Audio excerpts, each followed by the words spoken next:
I'm having a great chat with Deandre Simmons, bass, Music Academy of the West grad, a man who is well known, I think, in Santa Barbara, has performed a great deal with the symphony. I remember Coronation Mass, Mozart, whatever, a season or so ago. And Winterreise, Schubert, a wonderful performance for the Santa Barbara Music Club with help. Cassidy, I keep wanting to... Robert Cassidy, I keep wanting to call him David. Forgive me, Robert, that's about the 18th time. Robert Cassidy, a performance, I guess, in 1st of April or 1st of January, something like that. Anyway, Yes. Brilliant performance.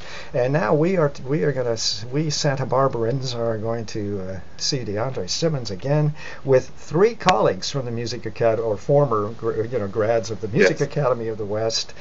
We are going to have in a performance of Handel's Messiah, and this is a little bit special, 275th, more or less, give or take 30 days, anniversary of the very first performance of Messiah in Dublin.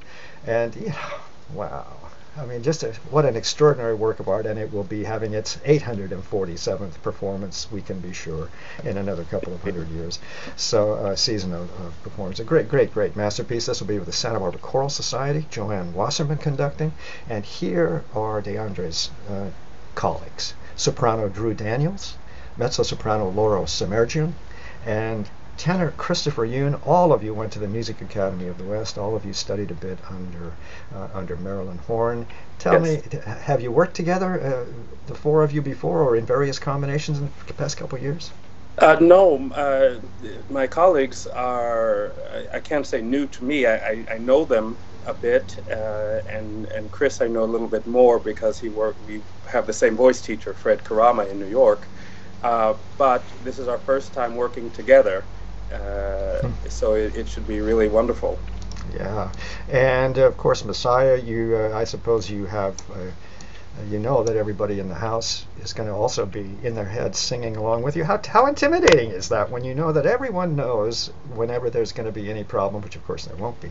But is that the least bit intimidating? Let's have fun with Handel's Messiah for a second. I think not. For me, as a bass, as a lower voice, we tend to have less anxiety about what's going to happen than perhaps my tenor colleagues who have to sing in the stratosphere, as well as my soprano colleagues. It's just extraordinary music, and I think one of my life's goals, my musical purposes, is that I'm not satisfied if what I'm doing is not reaching the audience, and in turn they are able to interpret it in their own way. And sometimes that means that they're singing along with it happily. Sometimes that means that they have their own ideas of the character I'm portraying, or the music itself. And that's what it's about. It's not so much about how I feel about it as much as it is about the audience. And I'm overjoyed when the audience is able to enjoy it as much as I am. Good, and it's a good thing you aren't a tenor. Yes. You're quite right there. That would make it quite difficult. But let's just address the velvet voice. No. Because your range moves right up still into the baritone range. To whom, to what institution? Where, has it always been there since you were 10? What is? And I know it's kind of a figure of speech, the velvet voice, but you do have a gorgeous high register and a beautiful low register. To whom do you accredit the training, if not the Marilyn Horne at the Music Academy of the West? What earlier teachers and influences? Well, I have been very, very blessed to have wonderful mentors in my life, including Martina Arroyo, Kiri Takanawa, James Morris, and certainly Marilyn Horne. But I am a graduate, a very proud and happy graduate of the Curtis Institute of Music in Philadelphia, where I got a lot of wonderful instruction.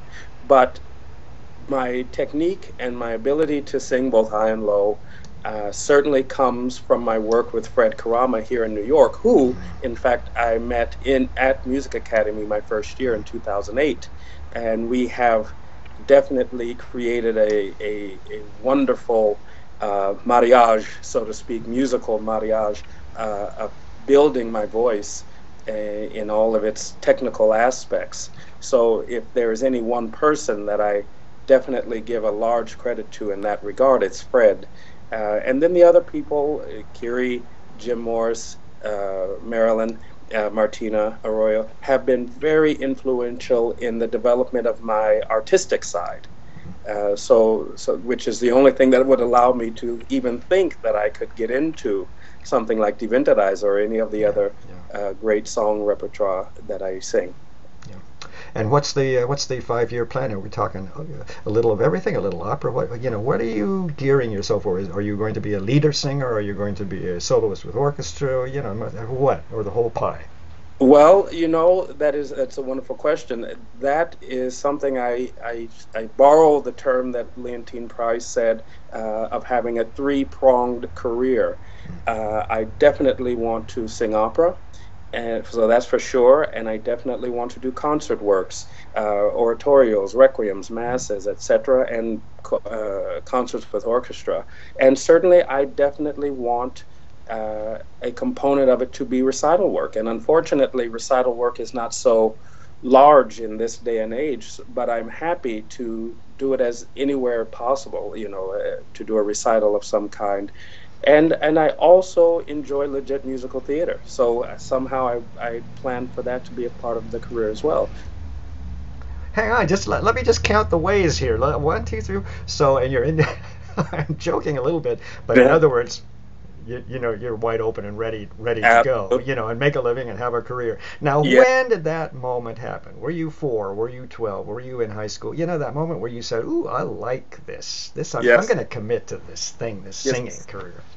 Here's another way that I've been very fortunate is in that I have a very musical family, extended Mm, and immediate. And so there was always music. Now, not classical music, a lot of jazz, gospel, mm, rhythm and blues, etc.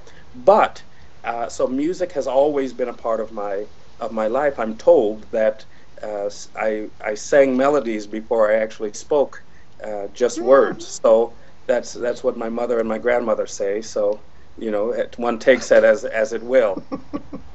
But I would say for me, I was fortunate enough to probably be one of the last classes that still had music in Mhm. school. So in second grade, third grade, fourth grade, we still had opera singers that would come to the classroom. We still had to take instruments. Every Mhm. 6 weeks you had to change instruments. So I played cello and violin and drums and cymbals and everything. Uh, and so music has always been a very large part of my life as well as singing. I started my first musical when I was 6 years old All and right. got my equity card then. Ooh.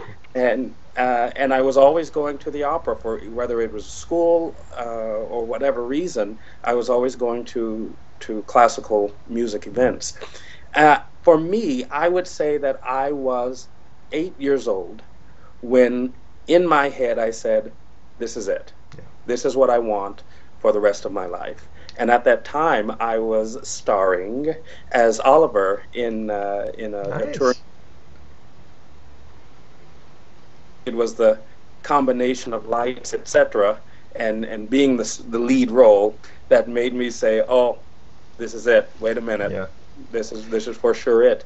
And then when my voice changed at 15 and a half, um, it, it almost wasn't my choice anymore because when Mm. my voice changed, it leaned in the direction of classical music.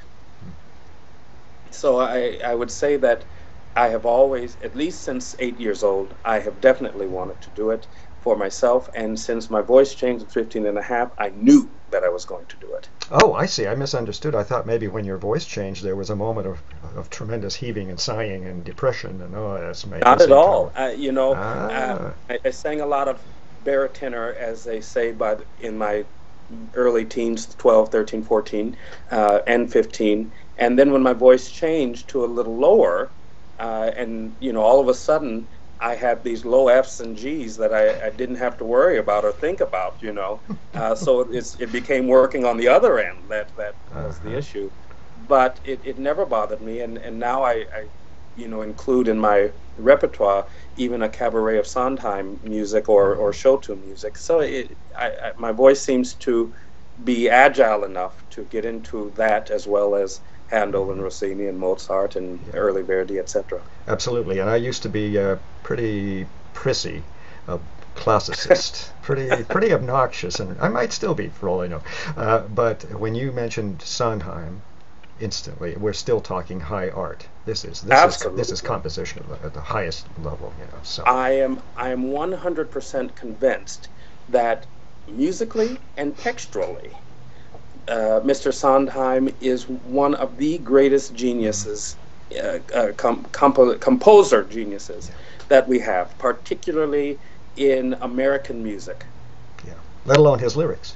Amazing. I mean, Amazing. I have books of just the lyrics to his plays, his musicals, and just to read through them, I mean, they're Uh-huh. brilliant, Yeah. absolutely brilliant. Genius use of words. Speaking of genius use of words, I'm going to try and bring it full circle. You know what? I'm going to have to give some credits here, just to make sure everybody knows this is going to go out all over Southern California for the Please, performances coming up. Here we are. Let me just review for everybody. Then I'm going to kind of finish up with a little bit about Messiah. But we are talking about the Santa Barbara Choral Society. Performances are coming up on Friday, March 18th at 7 o'clock in the evening, and Saturday, March 19th at 7 o'clock in the evening in Hahn Hall, beautiful chamber hall on the Music Academy of the West campus. Santa Barbara Choral Society and Orchestra, soloists Drew Daniels, soprano mezzo Laurel Semerjian, and tenor Christopher Yoon. And that was interesting that you are apparently working all together for the first time, perhaps, on Messiah. Did I understand that correctly? Very interesting. You all went to Music Academy, had similar experiences, have gone your yeah, own ways, and now you're coming back. That's very, very nice. Tickets, for those of you in Southern California, $10, give me a break, and $35. So, if you're over 16, you're going to have to pay $35. I don't know. But in any case, it's a great deal. It's Messiah, extras from, I think, all three parts. yes. Yeah, all three parts. And Joanne Wasserman, I've heard conduct Messiah before, and it's always very energized, very rhythmic, very exciting performance of this great masterpiece of Handel's. Remember, 200 and whatever it is, 75th or 34th or something anniversary of the debut of the 275 years ago. This work was premiered in Dublin, Ireland. Those lucky Irish. Concert time, I've said 7 o'clock on the 18th, 7 o'clock again on the 19th, Saturday, so Friday, Saturday, about a week or so from now. Music Academy of the West, Hahn Hall, tickets are $10, $35. Here's the phone number. I'll give you 3 seconds to get your pens and papers out. Santa Barbara area code is 805. The telephone number is 965-6577. Or you can just go to the Choral Society website, which is sbchoral.org. Can't get any easier than that, sbchoral.org, to buy your tickets, to have a look at the programming, the resumes of the other wonderful artists. And so I'm really looking forward. I hope I can come down Friday to see this performance on the 17th and 18th. Did I get that right? Sorry, 18th and 19th. Oh God, management's going to kill me. March 18th and 19th, 7 p.m., Hahn Hall, Music Academy of the West. Handel, Messiah, Santa Barbara Choral Society. Now, Deandre, one last question. It's kind Sure. of a dumb one in a way, but Not I'm, at all. I'm, I'm kind of curious. Is there a favorite among the arias you sing in Messiah? Is there one of the arias that just really does it for you? Oh, oh, Sorry to put you on the spot like that. not at all. All of them are quite different. Yeah.